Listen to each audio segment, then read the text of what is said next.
Hello friends, welcome to the YouTube channel Education Point. Education Point में तमाम दोस्त का वेलकम है। आज हम लेकर के आए हैं एसएसटी का chapter 10 pollution and its effect. इसमें हम पूरे चैप्टर का हिंदी डिस्क्रिप्शन करेंगे। देर ना करते हुए डायरेक्ट चैप्टर पे आते हैं। दिया हुआ है, Pollution has become the most debatable topic in our age. Pollution क्या हो गया है? बहुत ही debatable topic हो गया है हमारे एज में। There is perhaps nobody on the earth who is unaware of pollution. अर्थ पे कोई भी ऐसा नहीं है जो कि unaware हो pollution के बारे में। Let's know more about pollution in this chapter. इस चैप्टर में पॉल्यूशन के बारे में देखते हैं। यदि पॉल्यूशन का कोई डेफिनेशन पूछे तो बताना है, the contamination of the environment, land, water and air by waste, smoke, chemical and other harmful substances is called pollution. Next है, waste substances that cause pollution are called pollutants. जो waste substance होते हैं, substance का मतलब पदार्थ होता है, जो वेस्ट पदार्थ होता है जो पॉल्यूशन के कारण होते हैं उसे पॉल्यूटेंट्स कहा जाता है। The four main types of pollution are air pollution, water pollution, noise pollution and soil pollution. तो पॉल्यूशन के चार प्रकार होते हैं। कौन कौन होते हैं? पहला हो गया एयर पॉल्यूशन, दूसरा वाटर पॉल्यूशन, तीसरा नॉइस पॉल्यूशन और चौथा सॉइल पॉल्यूशन। अब हम डिस्क्रिप्शन करते हैं एयर पॉल्यूशन के बारे में। All living beings need air to live, but the air should be pure and fresh. प्रत्येक व्यक्ति को जीवित रहने के लिए एयर की आवश्यकता होती है, लेकिन एयर कैसा होना चाहिए? फ्रेश होना चाहिए और प्योर होनी चाहिए। Polluted air is harmful for their health. Air is said to be polluted when it contains certain harmful substances in high amount and for long periods of time. Air ऐसा कहा गया है कि polluted air जो content किया जाता है वो harmful substances होते हैं in high amount and for long periods of time. ये हमारे लंबे समय के लिए क्या है? हार्मफुल होते हैं। तो हम लोगों को एयर किस तरीके का एयर लेना चाहिए? फ्रेश एंड प्योर एयर लेनी चाहिए। कॉज क्या है एयर पॉल्यूशन का? Some natural activities such as volcanic eruption, forest fires, sand storms and pollen forms plants are responsible for air pollution. यानी कुछ ऐसे नेचुरल एक्टिविटीज होते हैं जैसे कि वॉल्केनिक एरप्शन होता है, ज्वालामुखी विस्फोट जिसको बोलते हैं, फॉरेस्ट फायर्स होता है, जंगल में आग लग गई, या फिर सैंड स्टॉर्म्स होता है, या फिर पॉलन फ्रॉम प्लांट्स। ये सब रिस्पॉन्सिबल होते हैं एयर पॉल्यूशन के। और क्या है कि these events send smoke, ash and gases into the atmosphere. इसके धुएं क्या उड़ा करके ले जाते हैं? गैस, स्मोक, ये एटमॉस्फेयर में मिक्स कर देते हैं। Factories and transport are major sources of air pollution. Factories and vehicles emit smoke which in most cases contains harmful substances that mix with the air. Factory से निकलने वाले धुएं क्या करता है कि जो उससे सब्सटेंस जो निकलता है वो एयर में मिक्स हो जाती है। और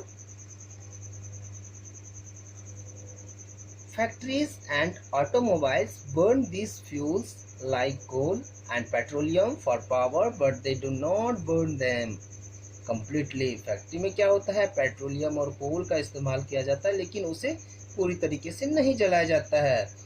जो अनबर्न्ड पार्टिकल होते हैं, जो पूरे आधा जला हुआ जो पार्टिकल होता है उसमें सॉलिड इंक्लूड होता है, such as soot, and as well as gases such as carbon monoxide and ozone। और इसमें कार्बन मोनोऑक्साइड और ओजोन मिक्स होता है। In many places, smoke from factories and cars combine with naturally occurring fog to form smog। और जो car से निकलने वाले धुएं होते हैं वो भी नेचर को क्या करते हैं, उससे निकलने वाले धुएं वो भी नेचर को अफेक्ट करते हैं, वो स्मोक के रूप में वो अफेक्ट करते हैं। नेक्स्ट है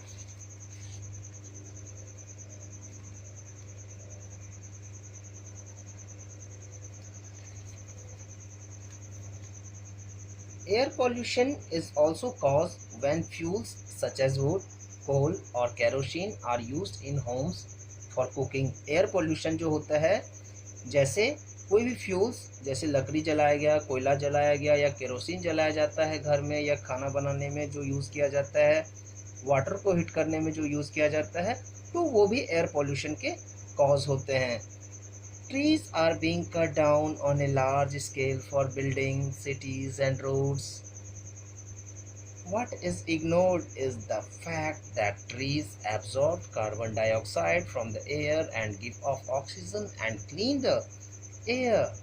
When the number of trees in any areas is reduced, the quality of air goes down।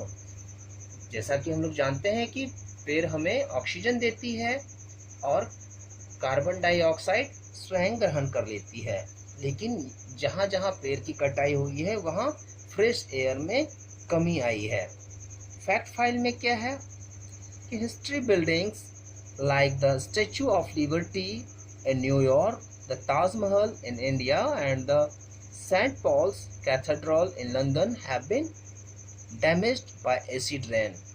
जो ऐतिहासिक बिल्डिंग है, जैसे स्टैचू ऑफ लिबर्टी न्यूयॉर्क में है, ताजमहल इंडिया में है, आगरा में स्थित है, और जो सेंट पॉल के जो चर्च कैथेड्रल हैं, ये सेंट पॉल कैथेड्रल ये लंदन में है। अब ये डैमेज्ड हो गए हैं चूँकि एसिड रेन की वजह से। इसके इफेक्ट क्या होते हैं? Air pollution causes various kinds of health problems। It can cause diseases like asthma, bronchitis, nausea, etc। Air pollution के कारण क्या होता है कि अस्थमा बीमारी होती है, वही खांसी जो होती है बलगम, तो वही हुई अस्थमा बीमारी, और ब्रोंकाइटिस, नोजिया होता है। It also causes harm to plants and animals। The accumulation of harmful substances in the air can go increase the temperature of a place and affect the climate। और ये क्या होता है, किसी खास जगह के क्लाइमेट को भी ये अफेक्ट करता है। Another serious climatic effect of air pollution is acid rain। इसका दूसरा इफेक्ट क्या होता है? एसिड रेन होता है, यानी अम्लीय वर्षा एयर पोल्यूशन के फलस्वरूप होती है। This occurs when certain gases created by burning fossil fuels mix with particles of water in the atmosphere। When these particles fall into the ground as rain or snow, they damage forests, soils, water bodies and buildings। जो धूल के साथ जो particle चला जाता है और जब वो वाटर के रूप में फिर से अर्थ पर आती है, तो वो बिल्डिंग को और जो पेड़ पौधे हैं उसे काफ़ी नुकसान पहुंचाता है। The sun also radiates ultraviolet rays which are very harmful for all living beings, but the ozone layer protects the earth from the harmful radiations of the sun। जो हमारे ओजोन लेयर हैं वो हमारे सन के इफेक्ट से, और सन से जो निकलती है अल्ट्रावायलेट किरण, उसके इफेक्ट से रक्षा करता है। Scientists have observe that air pollution is harming the ozone layer. Scientist ने ऐसा ऑब्जर्व किया है कि एयर पोल्यूशन क्या कर रहा है, ओजोन का हार्म कर रहा है और उसका लेयर काफ़ी थिन होते जा रहा है और यूं कहें तो वो डिसअपियर होते जा रहा है। The harmful rays would reach the earth, it could cause crop failure, the spread of serious diseases like cataract, melanoma, ये एक कैंसर का टाइप है, स्किन कैंसर है। यानी यदि ओजोन लेयर काफ़ी पतली हो जाएगी तो जो अल्ट्रावायलेट किरण है वो अफेक्ट करेगा बॉडी को कैंसर के रूप में, और वो अफेक्ट करेगा डिजीज़ के रूप में, कैटरैक्ट डिजीज़ के रूप में हमारे बॉडी के ऊपर वो अफेक्ट करता है। अब आते हैं वाटर पॉल्यूशन के बारे में। वाटर पॉल्यूशन में है कि water is important for all